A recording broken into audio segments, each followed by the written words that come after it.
Hello మామ, అందరికీ నమస్తే. ఒక థమ్సప్తో అయితే స్టార్ట్ చేశాను. థమ్సప్ తాగేసి అలా అందరం నైట్ టైం అయింది, డాబాకి వెళ్దాం అనుకున్నాం. ఇదైతే వర్షం పడుతుంది, అయినా సరే ఎక్కడ ఆగకుండా వెళ్ళిపోయాము. ఇది వచ్చేసి ఫ్యామిలీ పంజాబీ డాబా అంటామా, ఇక్కడ నందిగామలో ఉంది.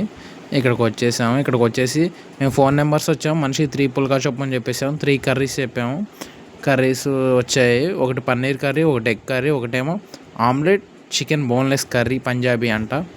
సో టేస్ట్ వచ్చేసి chicken boneless Punjabi omelette curry పర్లేదు, ఓకేగా ఉంది.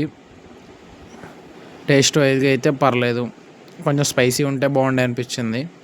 అది అయిపోయింది. అది తిన్నాక మళ్ళీ ఎగ్ ఫ్రై అయితే వేసుకున్నాము. ఎగ్ ఫ్రై కర్రీ వచ్చేసి అది కూడా టేస్ట్ ఓకే. కాకపోతే ఇది ఫ్యామిలీ డాబా స్టైల్లో ఉంది కర్రీ. ఎగ్ ఫ్రై ఇది బాగానే ఉంది. ఇది వచ్చేసి సేమ్ మళ్ళీ పంజాబీ ఎగ్ డాబా బోన్లెస్ కర్రీ అంట. ఇదైతే ఆమ్లెట్ సపరేట్ చేశాడు. ఇదైతే కొంచెం స్పైసీ చేయమని చెప్తే మనోడు పూర్తిగా స్పైసీ లేకుండా చేసాడు. మనం చెప్పింది అర్థం కాలేదంట.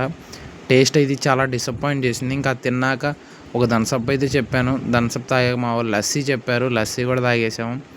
బిల్ అయితే నలుగురికి వచ్చేసి 1065 రూపీస్ అయింది మా టోటలు.